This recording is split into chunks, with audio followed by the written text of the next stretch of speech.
একাত্তরের ইতিহাস আমরা বইয়ে পড়েছি, গল্পে পড়েছি, কিন্তু বাস্তবে মেজর ডালিম সেই একাত্তরের ইতিহাসকে তুলে ধরেছেন।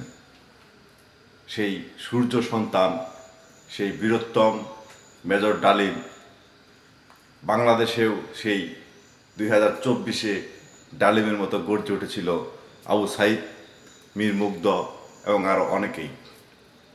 তাই আমি বলতে চাই, মেজর ডালিমের সেই ছোট্ট একটি ঘটনা, কেন শেখ মুজিবুরের পুরা ফ্যামিলিকে হত্যা করা হলো, এটা জাতির কাছে প্রশ্ন।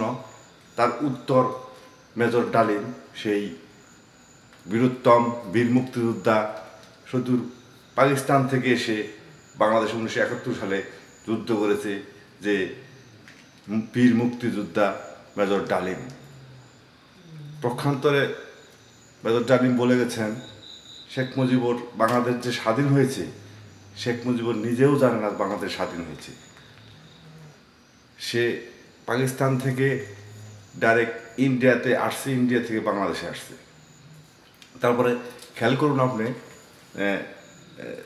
শেখ মুজিবের 7 দফা দাবিতে সেইখানে শেখ মুজিবুরকে নিরাপত্তা দিত ইন্ডিয়ান সেনাবাহিনী, আর এইখানে বাংলাদেশের সেনাবাহিনীর কোনো গুরুত্বই ছিল না।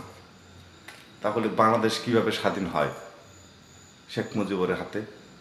বলেন, বাংলাদেশ তো ইন্ডিয়ার হাতে নিয়ন্ত্রিত ছিল আগেও, এবং এই স্বৈরাচার শেখ হাসিনার সময়ও এই বাংলাদেশ ইন্ডিয়ার কাছে।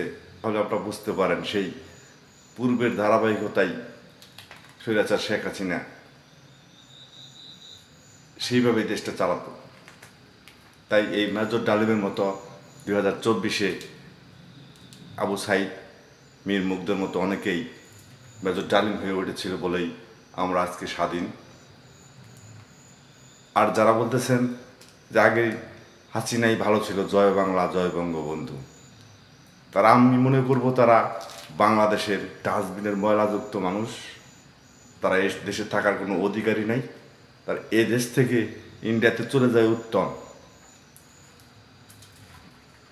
আমরা যেরকম, মেজর ডালিম তার ভাষণে বলে গেছে যে ইফটিজিং, একটি বিয়ের অনুষ্ঠানে সবাই যখন বসে থাকে, এরকম শেখ মুজিবুরের কিছু গুন্ডা বাহিনী এই অনুষ্ঠানে পিছন থেকে একটি মেয়েকে অথবা কাউকে ইফটিজিং করতেছে। এই সময় প্রতিবাদ করাতে এই মেজর ডালিমের বউ এবং মেজর ডালিমকে এবং তার আত্মীয় স্বজনকে তুলে নিয়ে গেছে। এই একটা ঘটনা, ছোট্ট একটি ঘটনা। সে স্ট্যান্ডিং মেজর এবং যার বিয়ে, সেও একদম মেজরের বিয়ে। এইখানে আর্মির, বাংলাদেশটা নিয়ন্ত্রণ করে আর্মিরা, পুরা দেশটা রক্ষা করে। তাকে একটি রক্ষী বাহিনী বা লাল বাহিনী, যেটা শেখ মুজিবুরের নিজস্ব পকেট বাহিনী ছিল, যেরকম বাংলাদেশে ছাত্রলীগ দিয়ে দেশটা নিয়ন্ত্রণ করতো, ওই রকম একটা বাহিনী ছিল। সেই বাহিনীর প্রধান ছিল গাজী। সে একটি মূর্খ মানুষ। সেইখানে অবশ্যই আপনার ডিফেন্স বাহিনী মনে করছে যে তাহলে আমাদের কোনো দাম নাই, মূল্য নাই, এই একটা ক্ষোভ। এবং আরও বলে গেছে যে 40,000 লোক মারছে এই শেখ মুজিবর ওই আমার 1975 সালে ক্ষমতা যাওয়ার পরে। ঠিক ধারাবাহিকতাভাবেই স্বৈরাচার শেখ হাসিনা খুন, হত্যা এবং বিভিন্ন মামলায় হয়রানি, নির্যাতন ইত্যাদি এই ছাত্রলীগ দ্বারা এবং ডিফেন্স দ্বারা, ওই ধারাবাহিকতাভাবেই সেই অত্যাচার করত, কিন্তু একটু ঘুরে ফিরে করত। তাই জাতির কাছে আমার প্রশ্ন, আমরা আসলে 71-এর ইতিহাস জানতাম না, শেখ মুজিবের ইতিহাস জানতাম না। এই মেজর ডালিমই সমস্তটাই প্রকাশ করে গেছেন। সেটা বিএনপির পক্ষেও বলে নাই, আওয়ামী লীগের পক্ষেও বলে নাই। যা সত্য ঘটনা আমার মনে হচ্ছে তাই বলছে উনি। তাই ধন্যবাদ সবাইকে।